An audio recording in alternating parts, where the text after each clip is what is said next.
Hey, what's up everybody? This is Jose from Florida Health Blogs. I'm going to explain to you today Montura Ranch Estates, aka Rancho Montura. This is a large estates community. It is so big, it is about the same land size as the island of Manhattan. It is about a quarter the size of the city of Cape Coral, just to give you guys an idea on how big this rural area is. If you want to know where it's at, draw a line between Fort Myers and West Palm Beach, and almost right in the middle, just southwest of Lake Okeechobee, is Montura Ranch Estates. If you look at a map of Florida, you'll miss it because it's in the middle of the Everglades and it's rural, so it just blends in to the map. So if you zoom in, you'll find Montura Ranch Estates. It is a rural community and it actually has an HOA, but it's not the type of HOA you have in Naples or in Fort Myers. This is an HOA that, let me just break down this community. And if you're looking for an affordable place to get land in South Florida, this is it. Nowhere else in South Florida are you going to get affordable land like you will here. There's mobile homes and there's houses. Mobile homes on an acre point 25, so an acre and a quarter, are going for about $100,000. Well, they're asking $100,000. They're not really getting it. They're getting a little bit less. And houses out here, 3-bedroom, 2-bath concrete block house on an acre, you can get them for as low as $150,000 or $160,000. Matter of fact, I saw a house for $124,000 on an acre and a quarter. That's the size of the lots out there. So we said there's an HOA. The community owns 2,000 acres of pure wilderness. If you write Montura Ranch Estates on the internet, you're going to find people on ATVs having fun. If you live in the community, you pay $50. I think it's like a one-time fee to get the key. Once you have the key that only residents can get, you have access to 2,000 acres of wilderness, Everglades wilderness, and you'll see videos on the internet, people on ATVs flipping them in the mud. This is one of the coolest places you can live. We're going to go through the positives. We're also going to go through the negatives of this community. Let's start off with all the positive and good stuff about this community. You can get land out here for so cheap, it's ridiculous. That's like the biggest thing this place has going for it, and there's nothing else like it in South Florida. Whether Southeast Florida or Southwest Florida, nowhere in the state of Florida are you going to find a place this affordable. I would describe this as an ATV community. You can drive your ATV anywhere in the community, not legally, but they don't care. Everybody drives their ATVs, and everybody usually has access to that acreage that we talked about, and it is a fun place. A lot of the people living there are retired people from Miami. I'm going to guess about 80% of the population, as high as 80% of the population, might be older, or at least Cuban. Most of them are older Cuban people. So a large percentage of the people that are living out there are Cuban. There's also Brazilians, there's also Colombians, Venezuelans, Mexicans, and what I would call our Florida crackers. That's what you have out there. But for the most part, you're dealing with old Cuban guys from Miami. Now, what happens here is people from Miami will buy a property out here for their parents, and the parents, or grandparents, will live out here in the woods in the peace and tranquility, and then the kids and grandkids will come over for the weekend. The parties that they throw out here for Miami during the weekends are insane. You're talking like 50 people might roll up to a property from Miami and throw a huge family party. It's really a party place during the weekends. People from Miami come on their ATVs, and they might own a property there, and then they'll come out of town. These are wealthy people who have businesses and stuff going on in Miami, and they want to get out of the city for the weekend, so they come out here to party. And if you go on YouTube, you just write Montura Ranch Estates, 95% of the videos are either parties or people on ATVs. That's what happens here. That's the routine. Then you also have people who are mechanics. You have people who work on cars, a lot of that stuff. And even though there's an HOA, they're not really going after like telling you what to do on your property. What the HOA is just to control the community, because it is a community, and then they have like a clubhouse with like a pool room. There's a pool for the kids. During the hurricanes, I noticed that the community gets together and makes sure that everybody has everything. There is a lot of poverty here. There's not really any source of income anywhere in this area. And there's a sense of community, which is missing from a lot of places in Southwest Florida. Just from going out there, I know the cops, I know the guy that owns the gas station. You really get to meet people out there. Um, it's just the type of place where there's a real sense of community. You'll get to know everybody in your community for sure. There's no getting around that. There's a lot of underground business. There's people who are barbers, there's people who are mechanics. Like everything that you have in the city, they have it out there. You just have to know the people. Once you break, once you get in there, there's a lot more business going on than meets. People have chickens, so you don't exactly. There is no market. There's a grocery store, and the products are really bad in my opinion, my personal opinion. I didn't like the stuff I saw at the grocery store. It seemed like the meat was bad, but there's an undercurrent of people. And people here are very country, very rural, so there's a barber, you get to know everybody. There's a barber here, there's a mechanic there. So like all the stuff you normally get in the city through like actual businesses, it's all out there. It's just you have to get to like network with people, and there's a lot going on out there once you start networking with people. I believe the firefighters are volunteers from the community last time I checked. As far as legitimate businesses, there is a gas station. There is a Cuban restaurant that just recently opened.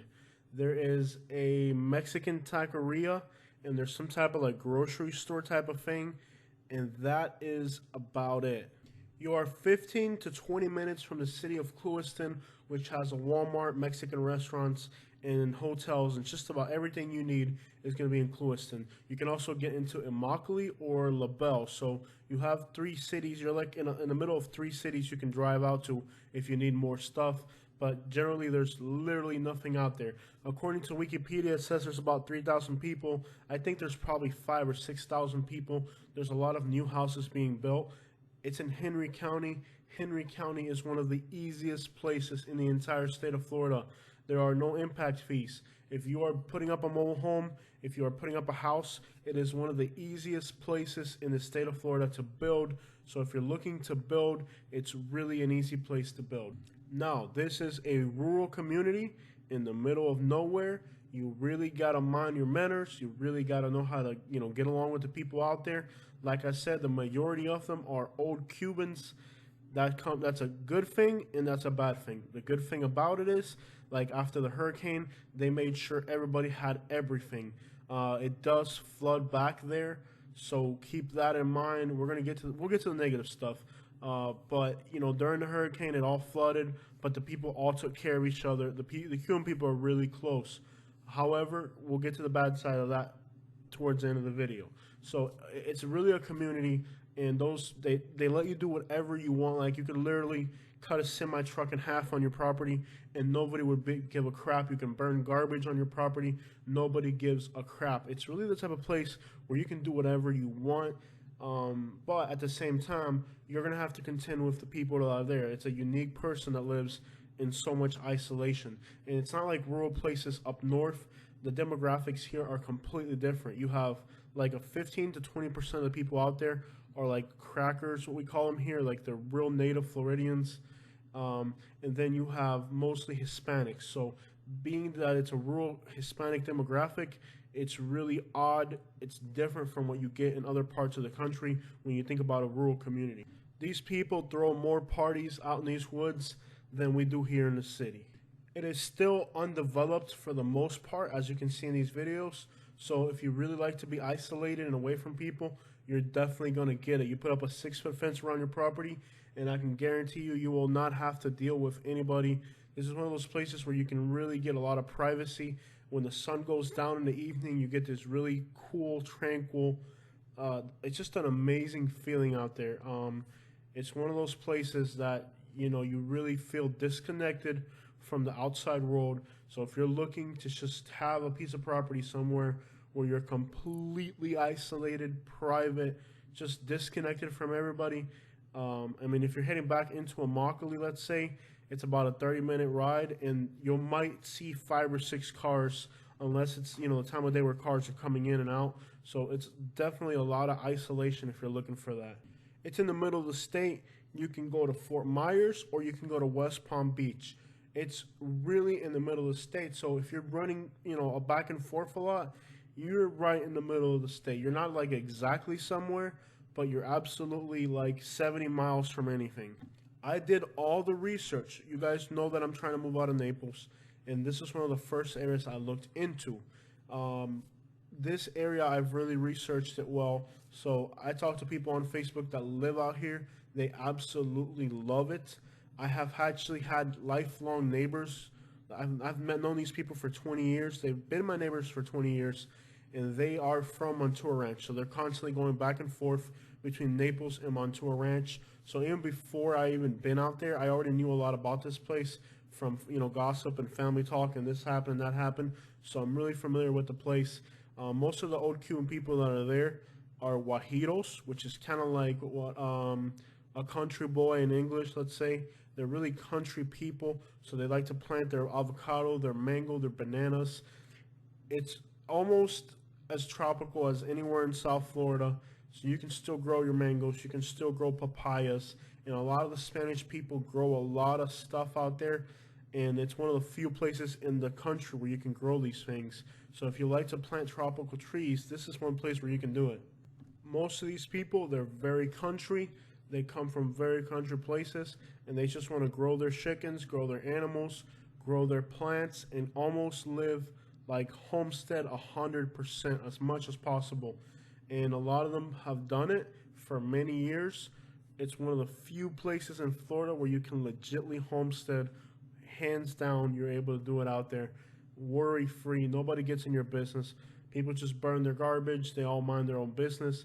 But at the same time, it is a small niche community, and the demographics are a little bit strange for a rural place. So with these old Cuban people, you have to you get a whole package. You get the good and you get the bad. So I noticed that I mentioned the bad. So let's get into that. All right. So if you live in Montura Ranch, first, I'm not lying. This is the real deal. And the other thing is, the reason people follow my channel, a lot of them, is because they're looking at moving in Florida from one place to another, or they're moving into Florida, or they're just curious about places and they want to know the real deal. So, with that said, this information is going to help somebody make a decision that's going to change their life. That's why I give people the truth. So it's not about making your community look bad. It's not about talking bad about your community. It's about giving people information that they can use to make a decision, okay? And everybody that watches me, I don't want you to take my opinion as your own. I want you to explore. I have explored the entire state of Florida before making my decision to move, because it's the type of person I am. So with that, you don't need to take my opinion as rule of thumb, but at the same time, this is information. So this information helps people make decisions. So if you're from Montura, don't get mad at me for what I'm about to say. One, because you know it's true, and two, because the goal is not to talk bad about your community. The goal is to help people. So let's get into the bad. A lot of the business people that have bought properties in Montura are people who are wealthy in Miami. Miami is Miami Ming. So what has happened in Montura, and the residents who are here, they hate this. Okay? They hate this because they want to live a quiet rural life. A lot of organized crime rings from Miami have taken advantage of how secluded, and I think it's like a 70 or 90 mile ride to Miami. It's not that far to Miami. And there's nothing else around Miami because it's all Everglades. So this is one of the first, spots you can get to once you drive out of Miami. So the organized crime rings out of Miami have really set their foot down here.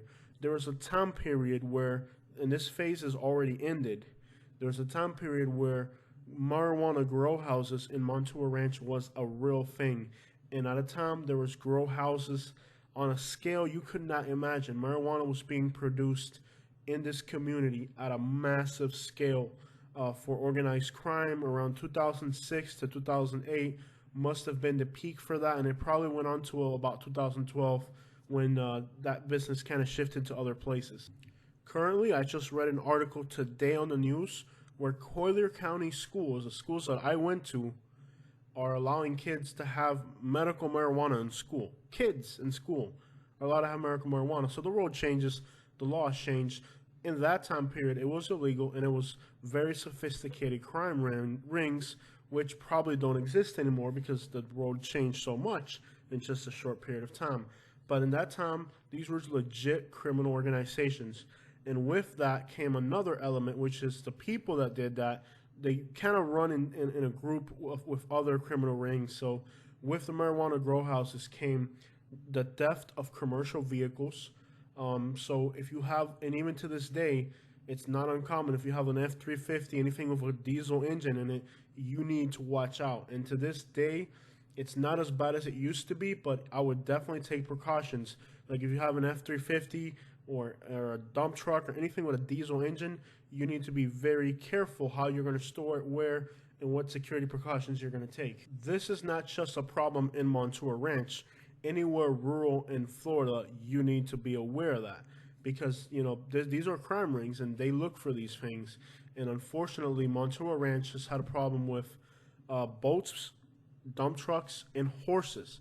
The horses are taken to the Miami Homestead area and they're slaughtered for their meat. So if you have a pet horse, it will get stolen, decapitated, butchered, and it will be put onto the black market. The reason people buy horse meat is because they think it has really high levels of iron. So if you have cancer or if you have some other disease or something that takes away a lot of your blood, your iron, something like that, it has properties that are really supposed to give you a lot of recovery with illness. However, that's a horse that's never been tampered with. Horses are given 1,000 different things, and if they're racing horses, the amount of chemicals that are put into these horses, I cannot imagine how people, but there are people from other countries that are the customer base. In their countries, they eat horse, so they want to do it here too. But what they're not aware of is that these horses are not the horses that you were eating back in Mexico or Cuba. These are horses that have been injected with so many chemicals that it will probably give you cancer if you eat it. They're not aware of that. I am Cuban, and I have not eaten horse in the United States because of the fact that I know, being around animals, that these things are injected with so many hormones and chemicals that if you ate one, you'd probably get really sick. So these crime rings are, they're feeding people garbage because the quality of the meat is garbage. I've eaten horse when I've gone to Cuba. It tastes exactly like cow meat, and I think that bison meat actually has stronger contents than horse meat. So it's kind of obsolete. You can buy bison meat at Whole Foods, for example. So it's kind of obsolete of a thing, but people are stupid. They buy it because they think it's going to make them feel better and they think it's going to make them recover from an illness. But bottom line, your horse will get stolen, and it's really sad. It's kind of like, the Chinese people and Asian people. They have killed sharks and whales because they think that the fins are going to make you feel better if you have cancer, if you put in a soup. It's not proven medically. It works in Cuba with the horse meat, but horses in Cuba are not injected with the chemicals that we inject here. But anyways, the point is, if you have a horse, it can get stolen. And I watch the news, so I'm not coming up with this stuff. I'm not making it up. On the news, recently, horses are being stolen in Montura Ranch, in Miami, in Homestead, incredibly high numbers. Hialeah, there are farms right outside Hialeah, and horse theft is rampant in that area. In Sarasota and up in Ocala, horse theft rings are a thing, and unfortunately, they have their foot in Montura Ranch. Hopefully, the people that are living there are really trying to fight off these plagues of stupid, ignorant people who are just out to make money. They're only out to make massive amounts of money. That's all they care about, and they don't really care what or how. They just want to make money, and that's why these rings keep moving. Unfortunately, That's one of the things that's a problem in Montura Ranch. Horse theft, dump truck theft, and marijuana grow houses, which probably isn't a problem there anymore, considering the laws and regulations today. The Golden Gate Estates in Naples were plagued with these problems. When I used to go into the Golden Gate Estates right after the recession, that's how I got through the recession, was going into the Golden Gate Estates. And in the Golden Gate Estates, I did really well picking scrap metal after the recession, and I would just freestyle pick, knock on people's doors, talk to people, and they'd hook me up with metal, old lawnmowers, and that's how I got through the recession. It was one of the hardest economical times that we went through. And back then, a lot of people that live in the estates, they don't know this because they were in their own little bubble, you know. But I was out in the estates, and there was marijuana grow houses. I had a friend who I worked for, and I would go to his house to work, and I'd be like, dude, you have marijuana sticking through your fence. I looked through the fence, and there's trees, and the whole property out in the open in their backyard was just covered with marijuana plants. And he was like, dude, what can I do about it? Like, they know that I know, so if I tell on them, if they get caught, even if it's not my fault, they think it's me. I don't know what's going to happen to me. They know my family, and we're neighbors, and so it's a very complicated relationship that neighbors have with criminals, and not that they want it to be that way, but they have to tolerate it because they live in fear, you know? I probably saw 7 to 10 grow houses when I was out there working where I knew where they were, and I just pretended I didn't know where they were because it was a hassle. It's just, you know, it was dangerous to be out there. Then you had the dump truck theft rings. Then you had a bunch of other criminal organizations. Most of them were Cuban-based. They're mostly Cuban. So at that time, that was going on, and you know, that all kind of disappeared. So I think Montura Ranch, it happened in Golden Gate Estates. Those criminal elements were there, and the property prices went up. The people left, new people moved in, and I think this could happen in Montura Ranch. The Golden Gate Estates are still rural, and Montura Ranch is definitely rural, and it doesn't matter how many houses they built in there. It's going to take a really long time for this community to get built up, and when it does get built up, the properties are still on over an acre apiece, so it's not going to become like a city. It's going to stay rural even after it builds up. So it's definitely possible that these elements could disappear just like they did over in Golden Gate Estates. And I know a lot of old timers in the estates are going to say, that's true, that's not true, it never happened. Yes, it did. Golden Gate Estates were covered in marijuana grow houses just like Lehigh Acres were. And these people live in a bubble. They're not aware of their surroundings. They weren't out in the streets, so they don't really know what was happening. You could have a grow house next to your house. What do the neighbors always say? I didn't know I had a grow house next door. No crap. The person who's running it is trying to make sure that you don't know that because you're their neighbor. Again, going off of news reports, not my own personal opinion, not my life experiences, going off of news reports. Another problem in this area, Montura Ranch Estates, in the past has been animal fighting rings. You're going to get it because you have Cubans, you have Puerto Ricans, and you have Mexicans. And in all three of those countries, animal fighting is part of the culture, and it's going to be there. It's illegal, but it's going to be there. So that's a constant thing there. I personally hate it. But keep in mind, these people that are living in these rural places, they're trying to recreate whatever they left in their countries as far as their culture goes. So the news reports do show a lot of that. Crime and home invasion robberies have been a thing in the past. It's starting to go down. And all these things, of course, marijuana grow houses is almost non-existent anymore. Horse theft is starting to become non-existent. Diesel engine theft is starting to become less. These things are being reduced. They're becoming less common. And there was a lot of trashy properties last time I was in there, and it seems like they're really cleaning it up. I didn't see as many trashy properties as there were a year ago. So they're really going in there, and I don't know if it's the HOA that's doing it, but they were trying to actively clean up a lot of properties that were just complete. Like, in this video, I didn't see any like that. So when I came into the community, I came into the south side. There's some properties on the south side that were just covered with garbage from one end to the other, and I think the HOA came in and did a lot. So this community could really be heading in the right direction. All real estate investing is, who knows? Like, who would have thought that Lehigh Acres was going to be $200,000 houses when they were on the market for $80,000 or $90,000 and nobody was buying them? I could have bought a house in Lehigh Acres when they were that cheap. And I told myself, well, you'd have to be out of your mind. It's so far away. Why would I want to live there? You know, a thousand things. There's crime up. Now Lehigh Acres is legitimately becoming a very populated place. So with Montura Ranch, could it be the next place? The market moves very quickly. The HOA apparently has done a lot to clean up the properties that were in gross disrepair, and living conditions out there were very, very below acceptable standards, you could say.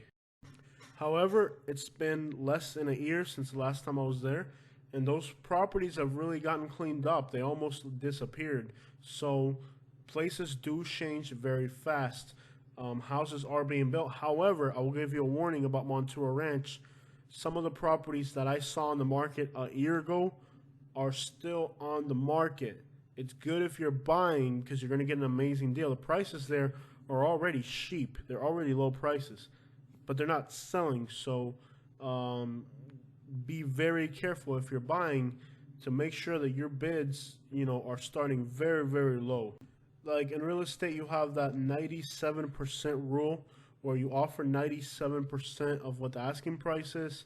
I can tell you for a fact that out here, you could probably start with like 60% of what they're asking and make an offer today and wait 2 or 3 months, and they might be in a crunch and sell. So buying real estate out here is a very lengthy process. Do not rush to buy real estate out here because it's a very slow and sluggish market as of now. Yeah, these mobile homes are not selling at all. They kind of sit on the market forever, and they're nice properties. And if you're used to like big city real estate, you might think it's a great deal and it's not going to last. No, it's going to last a very long time because people just aren't moving out here. What you do see is a lot of people moving out here. They'll build a new house or they'll build a new mobile home the way they want it. There's a lot of building. People are making money by building, clearing the lot themselves, putting up the house themselves.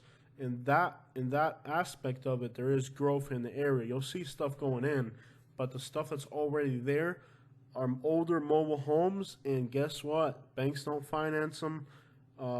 There's just bad investments. So the type of property makes a huge difference out here. You'll see houses, most of them are mobile homes, but houses will sell so much quicker, and especially newer houses. So the type of real estate that goes up here makes a difference. So just because it's a good deal, it's a double wide mobile home, it may not be financeable through the banks. There might be something that will just make that property sit there for a very long time.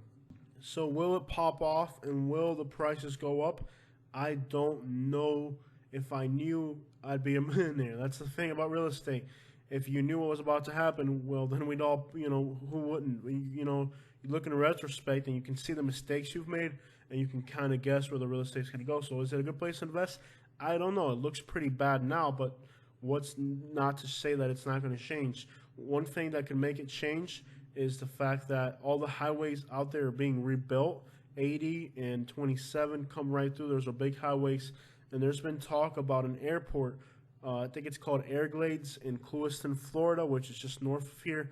And if that airport gets built, there will be a demand for housing in the area, a huge increase for housing in the area, and that could really, really change the real estate market out here. So I'm not telling you buy here, it's gonna blow up. I'm just saying there's variables like anywhere. And the variable here is apparently that airport being built in Clewiston, and that airport is going to take all of the perishable merchandise, whatever you want to call it, product that goes into Miami, and it's going to reroute it to Central Florida because traffic. It just makes so much sense. There's flowers that come from Bolivia. There's fruits that come from Brazil. There's so much perishable stuff. And they're going to be able to remove something like hours. I mean, like literally from every semi truck, it'll be 4 to 5 hours saved because going into Miami in the morning, I had a flight in Miami at 9:30, and I left my house at 5:30. So I'm thinking I got what 4.5 hours or something, and I almost missed my flight. So and it was for work, and somebody else was paying for it, so it was terrifying. Like the guy's like, "How you almost missed your flight?" I'm like, "Bro, I left the house at 5:30. Plane didn't leave till 9:30. That's 4 hours. Miami coming in, you can actually. It's supposed to be a 2 hour drive. You can be 4 or 5 hours stuck going into Miami. So what they're trying to do is all these semi trucks. If they can get that airport in right there, they can go straight up 27, and they're saving like 4 to 5 hours each way on every single trip. That's why they want to do that. If that happens, there's going to be a housing crunch in Henry County, Florida. Recent improvements to infrastructure in the area would suggest that something might be happening. Also, the area of Miami is getting so expensive, and the Cuban population that was there bought many years ago, so there may be people just trying to get out of Miami, so that could trigger changes. So there's stuff in play. I mean, it's South Florida, it's central South Florida. It's not on the beach, so that kind of makes it different. But people like that rural lifestyle. People want to get away from the city and the traffic, and who knows? They could pop off out here. For now, it's a very quiet, very nice community. Unfortunately, they have some ghosts from the past that they really have to push away and hope they don't come back to ruin this place because it's a great little area. It's starting to get a whole lot better. So flooding is an issue. Make sure you talk to the locals before you buy a property and understand which areas flood. I mean, and if everything floods, by the way, when there's a hurricane, but some areas flood way worse than others. And the flooding is so bad out here in some sections, not the whole place, but in some sections, the flooding is so bad that they actually have pumps they have to turn on to dry out the place. So flooding can definitely be an issue, and your vehicle that you drive may actually have to be pretty jacked up just to get through there. There's also La Dica, and there's Pioneer. These are two rural communities that are very similar. They're a lot smaller, but if you guys like this video, let me know, and I can do La Dica, and I can do Pioneer. These are two rural communities. Probably if you write them on the map, you probably won't even be able to find it. It's like that's the name of the neighborhood, whatever. You couldn't even look these places up, but I can I know that's what they're called, and I can do the videos if you like it. So if you like this video, let me know, and I'll do La Dica and I'll do Pioneer. These are two rural communities near Clewiston, Florida, which are also very unique themselves. So let's wrap it up. Let's summarize it. Montura Ranch, very affordable. There could be changes in the future making it not affordable. There are bad things. There has been criminal organizations in the past that have haunted this little place, and there's some poverty. There's nothing going on out there economically. But if you're looking for a retreat away from it all, you just want to be far away from people, this may be your place. Getting groceries will definitely require a 20-minute ride to Clewiston, and mosquitoes can be pretty bad at night. Flooding is a concern in some areas. Hey, we just wrapped it up, and like I said, if you guys like this community and you want to know more about more communities that are like it in South Florida, let me know. I'll make the videos. If you watch this whole thing and you're not subscribed, you should probably subscribe. Thank you so much for watching my videos. Like always, make your suggestions. If you've already made suggestions and I haven't done it yet, I will try my best to do it. As you can tell, I'm very busy uploading videos. There's only one Jose. Thank you so much.